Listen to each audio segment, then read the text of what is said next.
Hare Krishna, Krishna Krishna, Hare Hare, Hare Rama, Rama Rama, Hare Hare. ओम ज्ञानतिमिरन्धस्य ज्ञानञ्जनशलाकया चक्षुरुन्मिलितं येन तस्मै श्रीगुरवे नमः। नमो विष्णुपदाय कृष्णप्रेष्ठाय भूतले श्रीमते भक्तिवेदान्तस्वामीति नामिने। नमस्ते सारस्वते देवे गौरवाणी प्रचारिणे निर्विशेषशून्यवादी पाश्चात्यदेशतारिणे। जय श्री कृष्ण चैतन्य प्रभु नित्यानंद श्री अद्वैत गदाधर शिवासादि गौर भक्त वृंद। हरे कृष्ण कृष्ण कृष्ण हरे हरे, हरे राम राम राम हरे हरे। आप सभी का स्वागत है। आज सुबह भगवद गीता अध्याय 3 हमने कल समाप्त किया और आज से हम भगवद गीता अध्याय 4 प्रारंभ करने जा रहे हैं। बहुत ही सुंदर सा श्लोक है भगवद गीता अध्याय 4 का पहला श्लोक। इस श्लोक के अंदर हमें एक बहुत सुंदर से प्रश्न का उत्तर मिलता है।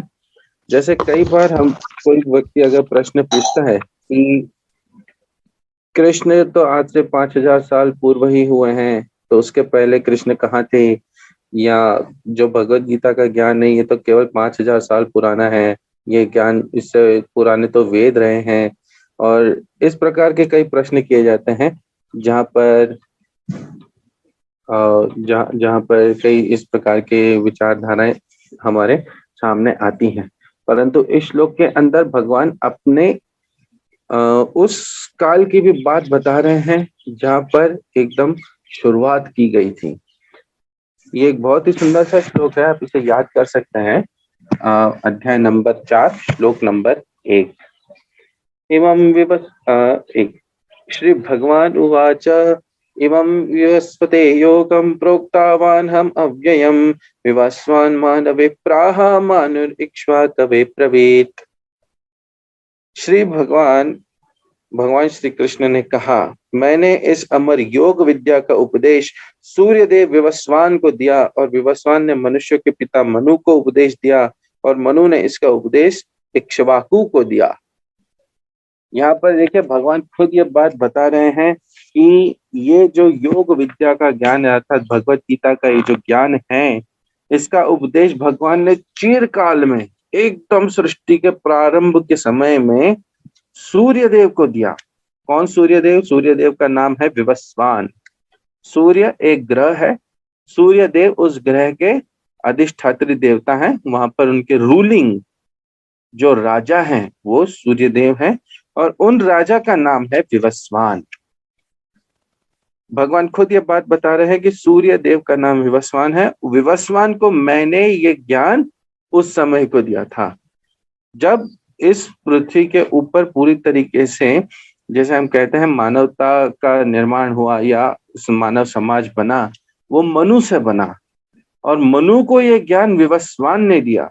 अर्थात उस समय के लिए जस्ट मानव जाति का शुरुआत ही हुई थी। उस काल की ये बात बताई जा रही है कि भगवान ने ज्ञान सूर्य को दिया। सूर्य अर्थात विवस्वान ने ज्ञान मनु को दिया। मनु महाराज ने मनुस्मृति लिख करके मनुष्य जीवन को या मनुष्य लोक के सभी जीवों को अपनी तरह से ये ज्ञान बताया है कि आपको जीवन किस प्रकार से जीना है। इसे मनुस्मृति नाम से प्रख्यात है। और इन्हीं मनु ने बाद में उपदेश दिया इक्ष्वाकु को, इक्ष्वाकु महाराज को।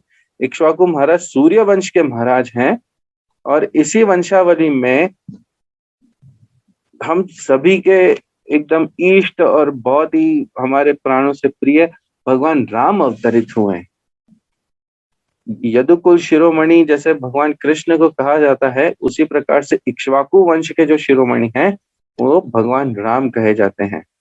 भगवान राम इसी वंशावली में स्वयं अवतरित हुए। यहाँ पर एक बात हमें और समझने में मिलती है कि भगवद गीता का जो ज्ञान है ये चिरकाल के अंदर या उस समय के अंदर भगवान ने सबसे पहले सूर्य को दिया। अर्थात यहाँ पर एक गुरु परंपरा के प्रारंभ होने की बात बताई जा रही है। कि भगवान ने किस प्रकार से ज्ञान सर्वप्रथम सूर्य को दिया। श्रीमद् भागवत में हम पढ़ते हैं कि जब ब्रह्मा जी को भगवान ने अपने नाभि कमल से उत्पन्न किया, तब भगवान ने ब्रह्मा जी के हृदय में भी ये पूर्ण ज्ञान स्फुरित किया और वहां से ब्रह्मा जी को तपस्या का फल देते हुए इस ज्ञान को आगे उन्होंने बढ़ाने की प्रेरणा प्रदान करी।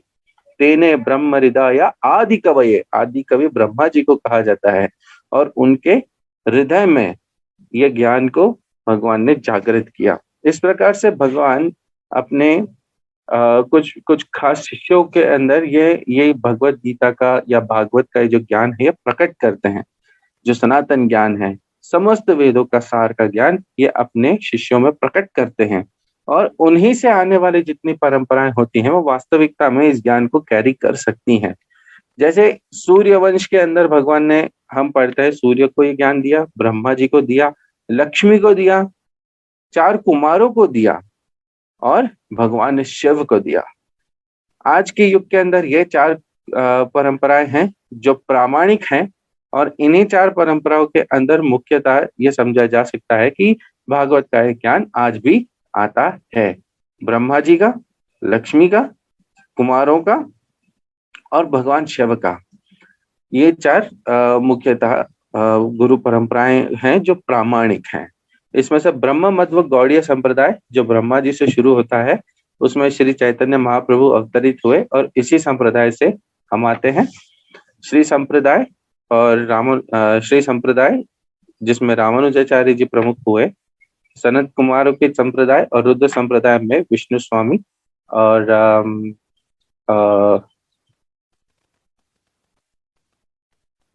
मैं भूल रहा हूँ ना, मैं आपको बताऊंगा। विष्णु स्वामी निम्बार्क आचार्य प्रमुख अवतरित हुए। अर्थ पढ़ते हैं। भगवान श्री कृष्ण ने कहा, मैंने इस अमर योग विद्या का उपदेश सूर्यदेव विवस्वान को दिया और विवस्वान ने मनुष्यों के पिता मनु को उपदेश दिया और मनु ने इसका उपदेश इक्ष्वाकु को दिया। तात्पर्य, यहाँ पर हमें भगवत गीता का इतिहास प्राप्त होता है। यह अत्यंत प्राचीन बताया गया है जब इसे सूर्य लोक इत्यादि संपूर्ण लोकों के राजा को प्रदान किया गया था। समस्त लोगों के राजा विशेष रूप से निवासियों की रक्षा के निमित्त होते हैं। अतः राजन्य वर्ग को भगवत गीता की विद्या को समझना चाहिए, जिससे वे नागरिकों प्रजा पर शासन कर सकें और उन्हें काम रूपी भव बंधन से बचा सकें।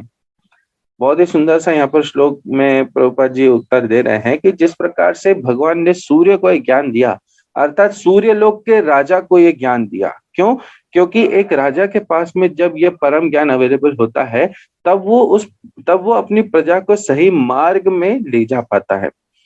आज के युग के अंदर हम देखते हैं कि एक तो सेक्युलरिज्म का बहुत बड़ा बोलबाला है और सेक्युलरिज्म अर्थात धर्मनिरपेक्षता के ऊपर बात करते हुए जितने भी हम देखते हैं चुनाव की रैलियां निकलती हैं, जितने भी प्रकार के भाषण होते हैं, ये बात तो धर्मनिरपेक्षता की करते हैं, परंतु किसी एक धर्म के प्रति बहुत ज्यादा फेवर होते हैं और किसी एक धर्म के प्रति वे कहीं कठोर होते हैं। प्रभुपाद जी से ये बात बताई गई थी कि धर्मनिरपेक्षता पॉलिटिक्स में हो ही नहीं सकती है, क्योंकि कहीं ना कहीं व्यक्ति धर्मवाद के ऊपर झगड़े करवा के या अलग करके फूट डाल के कहीं से तो भी अपने वोट निकालने के प्रयत्न करते हैं और इस प्रकार से धर्मनिरपेक्षता न होते हुए उसका बोलबाला केवल करके राज्य किया जाता है। धर्मनिरपेक्षता का अर्थ यह होता है कि सबसे पहले राजा अपना धर्म सबसे पहले समझे, उसे स्वीकार करे, उसका आदर करे और उसके साथ में बाकियों के जितने धर्म है जो जिसको फॉलो कर रहा है उसको फॉलो करने दे और उसका भी आदर करे। आज के युग के अंदर हम देखते हैं कि जो धर्मनिरपेक्षता के नाम पर व्यक्ति सबसे पहले अपने धर्म को त्यागता है और उसके बाद में बाकी लोगों की वाहवाही करता है। ये धर्मनिरपेक्षता नहीं है, ये केवल एक ढोंग है। और धर्म की ही बात की जा रही है तो ये तो हमने केवल रिलीजन बेस्ड बात करी, हिंदू धर्म, मुस्लिम धर्म आदि के ऊपर। परंतु वास्तविक धर्म अर्थात जीव का जो धर्म है, जीव धर्म जिसे कहा जाता है, और एक राजा का जो धर्म है जो उसको कर्तव्य पालन करने होते हैं, उसे भी समझने के लिए यहाँ पे बताया जा रहा है कि राजा को बहुत आवश्यकता है कि वो सबसे पहले स्वयं सही मार्ग पे हो, तभी वो अपनी प्रजा को सही मार्ग पर ले जा सकता है। मानव जीवन का उद्देश्य भगवान के साथ अपने शाश्वत संबंध के आध्यात्मिक ज्ञान का विकास है, और सारे राज्यों तथा समस्त लोगों के शासन अध्यक्षों को चाहिए कि शिक्षा, संस्कृति तथा भक्ति द्वारा नागरिकों को यह पाठ पढ़ाएं। दूसरे शब्दों में सारे राजा के शासनाध्यक्ष कृष्ण भावनामृत विद्या का प्रचार करने के लिए होते हैं, जिससे जनता इस महाविद्या का लाभ उठा सके और मनुष्य जीवन के अवसर का लाभ उठाते हुए सफल मार्ग का अनुसरण कर सके। बहुत ही सुंदर सी बात बताई गई है। एक कॉन्सेप्ट होता है जिसे कहते हैं कलेक्टिव कर्मा, अर्थात उसका अर्थ ये होता है कि मान लीजिए कोई राजा है, राजा अगर किसी प्रकार के दुष्ट कर्म करता है तो उसका पूरा पूरा असर उसकी प्रजा पर पड़ता है, और उसी प्रकार से जो प्रजा कुछ कर्तव्य करती है, प्रजा कुछ गलत कार्य करती है, तो इसकी पूरी जिम्मेदारी राजा के ऊपर पड़ती है।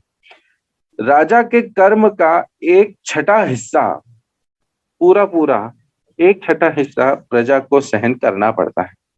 अगर राजा ही पाप कर्मी हो तो प्रजा के ऊपर उसका पूरा असर पड़ेगा। जैसे हम देखते हैं कि हमारे देश में ही कि नहीं परंतु हर जगह पर कहीं ना कहीं सूखा पड़ा होता है, गरीबी होती है, भूखमारी होती है, कोरोना जैसी महामारी है, और आदि न जाने कितनी ऐसी वस्तुएं हैं जो केवल इस वजह से खड़ी हो जाती हैं क्योंकि जो राजा है वो धर्मपथगामी नहीं है।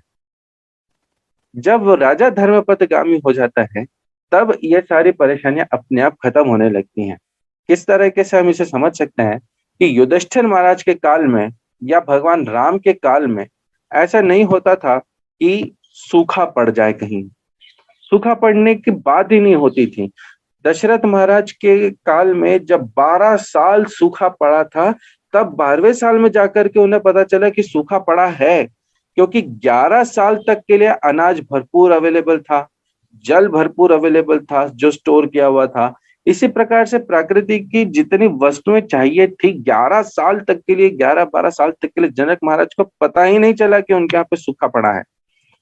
उनके यहाँ सूखा इसलिए नहीं पड़ा था क्योंकि उनके कुछ कर्म कलेक्टिव वगैरह थे, उनके यहाँ पे सूखा इसलिए पड़ा था क्योंकि वहां पर एक लीला होने वाली थी जिसमें माता सीता को अवतरित होना था।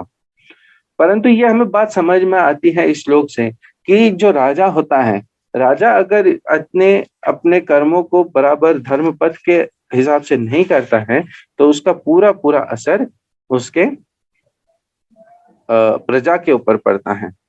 और इसी बात को लेकर के प्रभुपाद जी हमें ये बात बताते हैं। प्रभुपाद जब अपने प्रचार कार्य में थे उस समय उन्होंने गांधी जी को एक पत्र लिखा था, और पत्र में उन्होंने लिख के भेजा था कि अब आपको चाहिए कि आप भगवत गीता उठाइए और भगवत गीता के ऊपर से, भगवत गीता के अंडरस्टैंडिंग के ऊपर से आप पूरे देश को गाइड कीजिए ताकि देश सही दिशा में जाए।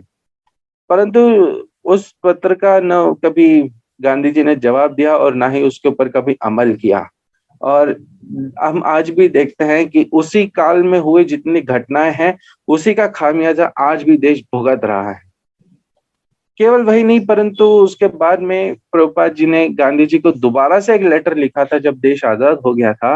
ये लिख के भेजा था कि अब आपको चाहिए कि आप पॉलिटिक्स से कार्य निरस्त हो जाएं, अब आप रिटायरमेंट ले लीजिए, अब आप पीछे हट जाइए, अब आप पॉलिटिक्स में नहीं रहिए, क्योंकि अगर आप रहते हैं और अभी भी आगे बढ़ने की कोशिश करते हैं तो आपको कहीं ना कहीं एक ऐसी मृत्यु आएगी जो बहुत ही अपमानजनक होगी, आपको श्रेयस्कर वाली मृत्यु नहीं आएगी।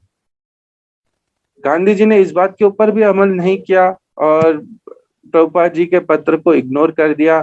फलतः हम सभी जानते हैं कि एक जॉइंट सभा में सभी लोगों के बीच में उनको गोली से मार दिया गया था। ये बात समझना बहुत आवश्यक है कि व्यक्ति को स्वयं को चाहिए कि वो किस प्रकार से खुद कृष्ण भावना भावित हो। इसी प्रकार से प्रभुपाद जी बाद में नेहरू जी को भी भगवत गीता देने के लिए गए थे, परंतु धर्म निरपेक्षता के आधार पर उन्होंने एक्सेप्ट करने से मना कर दिया था, जो धर्म निरपेक्षता के ऊपर अभी जस्ट हमने बात करी। परंतु शास्त्री जी के पास में जब वे गए थे, जब लाल बहादुर शास्त्री जी ने कमान संभाली थी, तब शास्त्री जी ने बिल्कुल भगवत गीता का आदर किया था, उन्होंने एक्सेप्ट करी थी और उसी के ऊपर चलते उन्होंने प्रयत्न करी। हमारे आज के काल में प्रधानमंत्री हम देख सकते हैं श्रीमान नरेंद्र मोदी जी, वे भी जब पाश्चात्य जगत में जाते हैं, कहीं किसी से मिलने जाते हैं, तब वे उस भाषा में लिखी हुई प्रभुपाद जी की भगवत गीता यथारूप अवश्य लेके जाते हैं। अभी हमें बीच में पढ़ने को मिला था कि जब वे जापान गए थे और चाइना गए थे, तब उन्होंने जापानी भाषा में लिखी हुई भगवत गीता यथारूप प्रभुपाद जी की भेंट करी थी, और इसी प्रकार से चाइनीज भाषा में भेंट करी थी। वे कहीं भी अगर विदेश में जाते हैं तो वे भगवत गीता यथारूप अवश्य लेके जाते हैं और भेंट करते हैं, और इससे वे सबको प्रेरणा देते हैं। देखिए, जब तक हम अपने कल्चर को, अपनी संस्कृति को नहीं अपनाएंगे, जब तक हम ये खुद से नहीं सोचेंगे कि हमारी संस्कृति में क्या विशिष्टताएं हैं, तब तक के लिए हम ही इसका आदर नहीं करेंगे। और हम जब तक अपनी संस्कृति से विमुख होते जाएंगे, देखिए हमारी संस्कृति हमेशा से बहुत ही ग्लोरियस रही है, हमेशा से सबसे श्रेष्ठ रही है, क्योंकि हमारी संस्कृति ने हमें ये नहीं सिखाया है कि मतलब हमारे शास्त्रों को हमें ये नहीं बताना पड़ा है कि आपको भगवान के लिए आपकी रोज की रोटी के लिए प्रेयर करनी चाहिए। हमें ये नहीं बताया गया है कि आपको अपनी माताओं और बहनों और निकट जनों के साथ में शारीरिक संबंध बनाने चाहिए। ये हमें नहीं बताया गया, ये बाकी के शास्त्रों में है। जैसे प्रोफेट मोहम्मद जी ने अपने शास्त्र में बताया कि आपको अपनी माताओं और बहनों के साथ में शारीरिक संबंध नहीं बनाने चाहिए। क्यों बताया? क्योंकि उन्हें उस प्रकार के लोग थे जो ऐसा करते थे। परंतु हमारी संस्कृति के अंदर हमें भगवत गीता जैसा शास्त्र मिलता है, जिसमें भगवान हमें कर्म योग बताते हैं, ध्यान योग बताते हैं, ज्ञान योग बताते हैं, भक्ति योग बताते हैं, काल के बारे में बताते हैं, जीव के बारे में बताते हैं, सृष्टि के बारे में बताते हैं और मुक्ति के बारे में बताते हैं। ये ग्रंथ अपने आप में इतना महान इसीलिए है क्योंकि सुनने वाले भी उस स्टेज के व्यक्ति हैं। और केवल वही नहीं, यदि आज के काल में अगर हम देखें कि उस स्टेज के व्यक्ति ही नहीं है, तो ये शास्त्र अपने आप में इतना महान है कि हमें उस लायक बना देता है। तो ये यहाँ पर हमें समझ में आता है कि हमारी संस्कृति कितनी महान हुआ करती थी। और जब तक हम अपनी ही संस्कृति को प्रेम नहीं करेंगे, उसको आदर नहीं करेंगे, तब तक के लिए हम अपने आप का विकास किस प्रकार से सोच सकते हैं। व्यक्ति ये कहता है कि जब इंडस्ट्रीज आई, कारखाने आए, तब जाकर के देश की प्रगति हुई। मेरा एक प्रश्न बनता है कि कारखानों के पहले हम सोने की चिड़िया हुआ करते थे और कारखानों के बाद में हम कभी सोने की चिड़िया नहीं हुए, जबकि हम देखते हैं कि हमारी जीडीपी तो गिरते जा रही है और देश की जो इकोनॉमिक हालत है वो कहीं ना कहीं बार बार आईसीयू में जाती है, बाहर आती रहती है। इसका वजह क्या है? इसकी वजह यह है कि हमने अपने प्रमुख संस्कृति से भेंट मिली हुई दो वस्तुएं हमने त्याग दी हैं। ब्रिटिश काल ने जब हमारे शास्त्रों की पूरी तरीके से अध्ययन किया कि ऐसा क्या है कि हम यहाँ के किसानों के ऊपर कर पे कर लगाते जाते हैं, बड़े बड़े कर लगाते जाते हैं, उसके बावजूद भी किसान उन्हें आसानी से चुका देते हैं, और आसानी से चुकाने के बाद में भी उनके कोष में कुछ कमी आती नहीं, उनका कोष हमेशा बना ही रहता है। ऐसा क्यों है? तब उन्होंने इस पूरे विश्लेषण करते हुए समझा कि भारत की जितनी इकोनॉमी है वो दो चीजों के ऊपर अवलंबित है। देखिए, भगवान भी इन दो चीजों की बहुत सुंदर तरीके से अपने आप को प्रेजेंटेशन देते हैं। जैसे भगवान कृष्ण स्वयं वेणुवादन करते हुए गौ पालन करते हैं, गौ चलाते हैं, और इसलिए उनका नाम एक गोपाल भी है। हमारी संस्कृति में एक हमें बात बताई गई है कि हमें गौ पालन करनी चाहिए। और दूसरा, बलराम जी जो हाथ में हल धारण करते हैं और खेत जोतने की हमें प्रेरणा देते हैं। दूसरा आता है कृषि पालन। जब अंग्रेजों ने ये ढूंढ निकाला कि हम गौ पालन और कृषि उद्यान के ऊपर हम पूरी तरीके से अवलंबित हैं, और यहीं से हमारे पूरी सोने की चिड़िया बनी हुई है, इसी से ही हमारे पास में धन धान्य की कोई कमी नहीं बनती है। यहीं पे समझ करके उन्होंने सबसे पहले ये डिसाइड किया कि हमें एक सबसे पहले इंट्रोड्यूस जो करना चाहिए इस देश में वो है गौ हत्या। गौ हत्या जैसे ही हम इस देश के अंदर लेके आएंगे तो सबसे पहले इस देश की इकोनॉमी गिरेगी। और तब भारत देश की वास्तविकता में इकोनॉमी गिरने लगी और देश के अंदर कितने ही ऐसे बुरे कार्य होने लगे जो समाज में नहीं होने चाहिए। और दूसरा कि उन्होंने हमारे शास्त्रों के अंदर फेर बदल करके हमें अपने ही संस्कृति से अलग करके ये हमें बता दिया कि हमको खेत उद्यान के ऊपर नहीं लगना चाहिए, परंतु कारखानों के ऊपर अवलंबित होना चाहिए। हमें कारखानों के ऊपर अवलंबित करके हमारी इकोनॉमी को उतना ही बड़ी चोट पहुंचाई। और आज भी हम जब गौ पालन और कृषि उद्यान के प्रति विमुख हो गए हैं, तब हमें इसी प्रकार की रोज की जद्दोजहद में लगे रहना पड़ता है।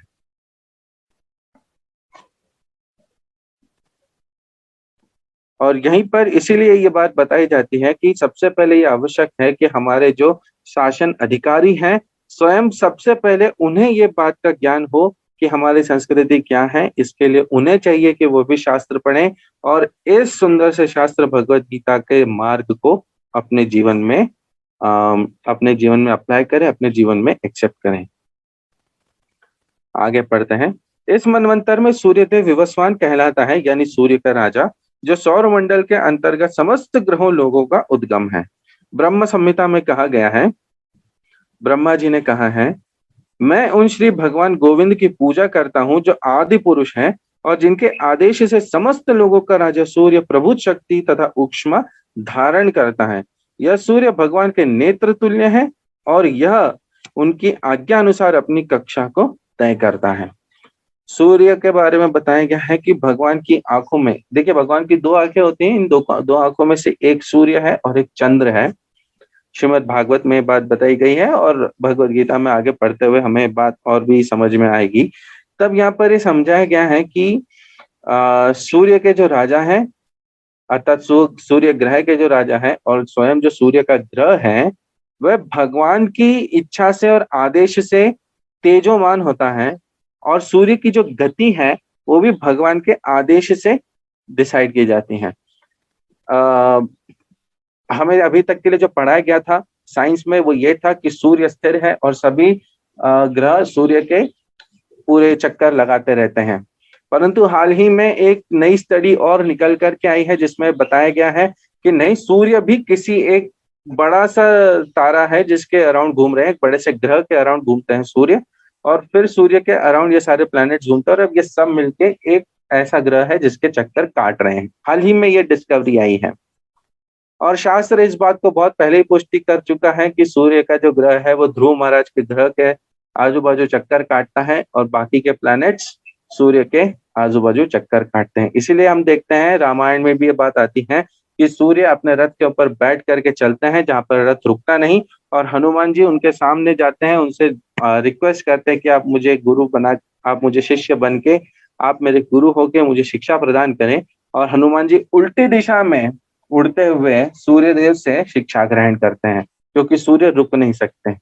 और यही शास्त्र हमें इस प्रकार से पहले ही ये बात बता चुका है, हमने केवल उसे उस आधार पर नहीं समझा है और हमने अपने ही शास्त्र के अवहेलना करते हुए, उन्हें इग्नोर करते हुए इस बात को पूरी तरीके से एक्सेप्ट करने से अपने आप को ही इनकार कर दिया है।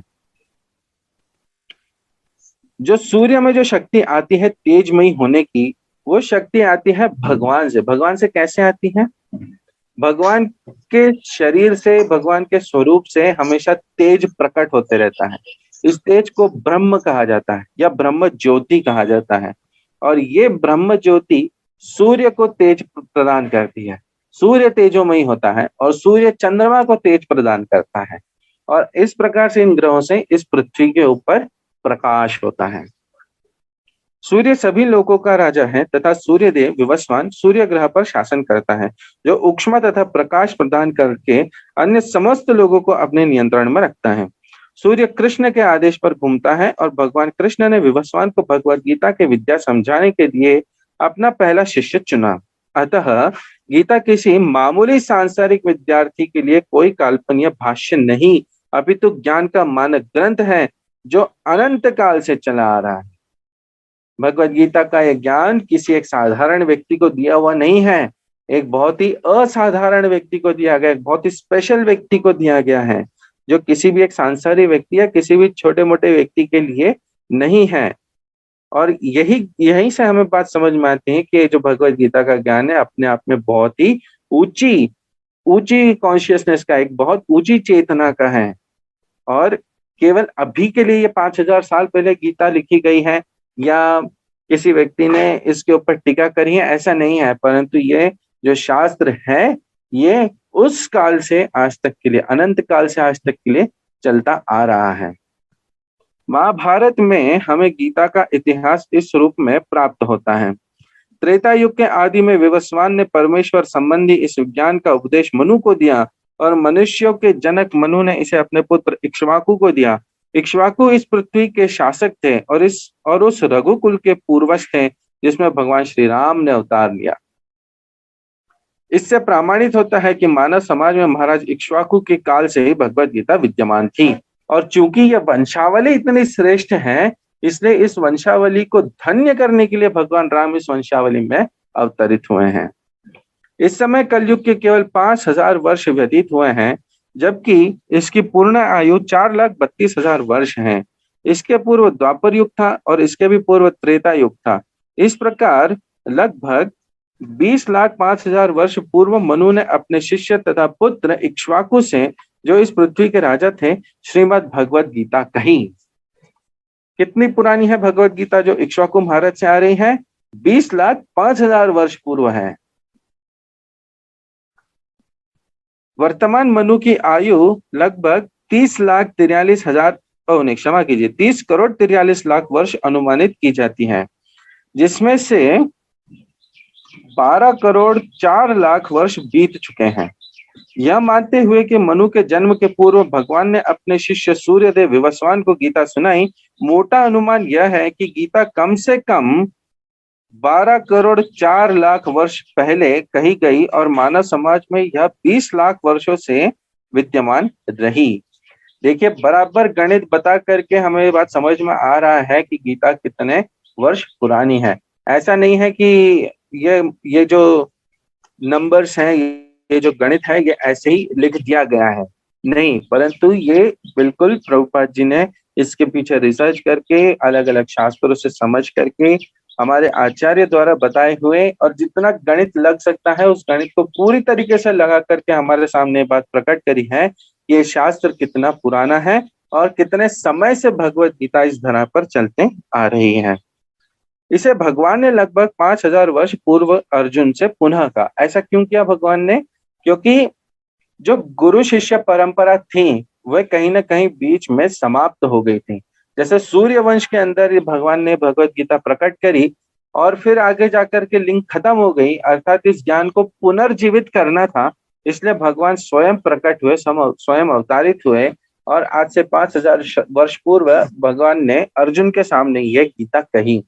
जिस समय अर्जुन इस गीता को सुन रहे थे उस समय के लिए संजय भी इस गीता को सुन रहे थे, जैसा हमने पहले अध्याय में समझा, और उसी समय में वेदव्यास जी भी इस गीता को शिव भगवान के श्री मुख से सुन रहे थे और वेदव्यास जी ने भगवान से सुनी हुई यह गीता को यथारूप स्वरूप में लिखा। यहाँ से वेदव्यास जी से भगवान ने दोबारा से इस भगवत गीता के शास्त्र को पुनर्जीवित किया। वैसे ही हम देखते हैं कि कलयुग के अंदर आते आते दोबारा से श्रृंखला बीच में समाप्त हो गई थी और इस श्रृंखला को पुनर्जीवित करने के लिए, इस शास्त्र को पुनः से हमारे बीच में लाने के लिए भगवान ने कलयुग में श्री चैतन्य महाप्रभु का अवतार लिया। चैतन्य महाप्रभु ब्रह्म मध्व गौड़ीय संप्रदाय में अवतरित हुए और ईश्वरपुरी, जो स्वयं ब्रह्मवादी थे, जो कहते थे कि भगवान का अस्तित्व नहीं है, ऐसे व्यक्ति के सामने स्वयं जाकर के सबसे पहले उनके कान में उन्होंने महामंत्र कहा और महामंत्र उनसे दोबारा से लिया। इस प्रकार की सुंदर सी लीला प्रकट करते हुए महाप्रभु ने प्रचार स्वरूप में गीता और भागवत जैसे ग्रंथों को हमारे सामने दोबारा से प्रकट किया और हमारे सामने लाके रखा कि जीव, ये जो शास्त्र है अब कलयुग के अंदर आप इसे पढ़िए, अब ये प्रामाणिक स्वरूप में आपके सामने आया है। इसी शास्त्र को श्रीपाद भक्ति विनोद ठाकुर ने हमारे लिए एक सरल भाषा में हमारे सामने प्रकट किया। चैतन्य महाप्रभु के शिष्य हुए रूप गोस्वामी, सनातन गोस्वामी आदि ऐसे 6 गोस्वामी और इन 6 गोस्वामियों के परंपरा में आते हुए श्रीपाद भक्ति विनोद ठाकुर हुए। भक्ति विनोद ठाकुर जी ने शास्त्र को बंगाली भाषा में बहुत सरल स्वरूप में हमारे सामने प्रकट किया। भक्ति विनोद ठाकुर से भक्ति सिद्धांत सरस्वती ठाकुर ने इसी शास्त्र को और भी एक डीप अंडरस्टैंडिंग के साथ में हमारे सामने प्रकट किया। श्रीला प्रभुपाद जी ने भक्ति विनोद ठाकुर, भक्ति सिद्धांत सरस्वती ठाकुर, विश्वनाथ चक्रवर्ती ठाकुर आदि इन सभी आचार्यों की जितनी टीकाएं थी, उन सब टीकाओं से अपने तात्पर्य प्रकट करके हमारे लिए और भी सरल भाषा हिंदी, अंग्रेजी जैसी भाषाओं में हमारे सामने लाके प्रकट किया। गीता के अनुसार ही तथा इसके वक्ता भगवान कृष्ण के कथन के अनुसार यह गीता के इतिहास का मोटा अनुमान है। सूर्यदेव विवस्वान को इसलिए गीता सुनाई गई क्योंकि वह क्षत्रिय था और उन समस्त क्षत्रियों का जनक है जो सूर्यवंशी हैं। चूंकि भगवत गीता वेदों के ही समान है, क्योंकि इसे श्री भगवान ने कहा था, अतः यह ज्ञान अपौरुषेय है। अपौरुषेय का अर्थ ये होता है कि किसी एक साधारण व्यक्ति या साधारण पुरुष द्वारा लिखा हुआ नहीं है, यह श्री भगवान द्वारा कहा गया है।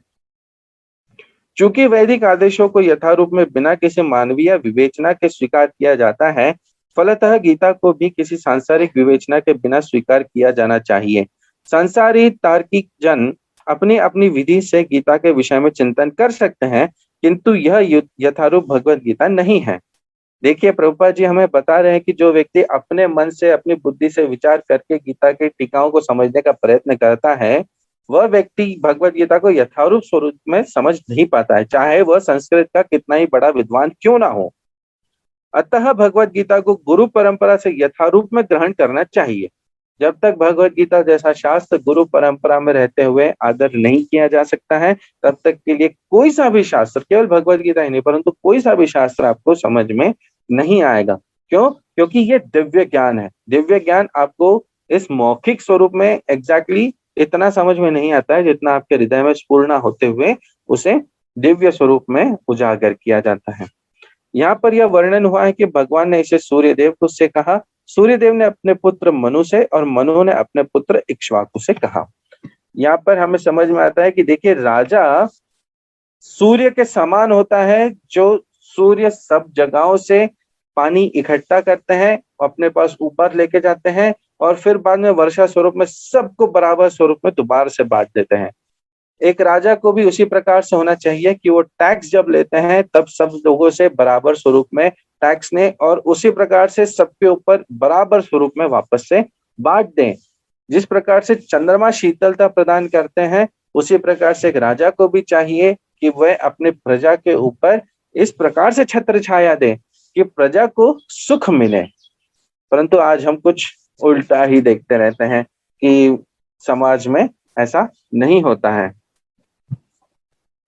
और इसीलिए यहाँ पर हम समझते हैं कि एक राजा को भगवान की 2 आंखें अर्थात सूर्य और चंद्र के स्वरूप में माना गया है। और भगवत गीता के इस शास्त्र को हम समझ पाते हैं कि ये शास्त्र आज का नहीं परंतु पुरातन काल का है और इतने पुराने वर्ष से लेकर के आज तक चलता आ रहा है।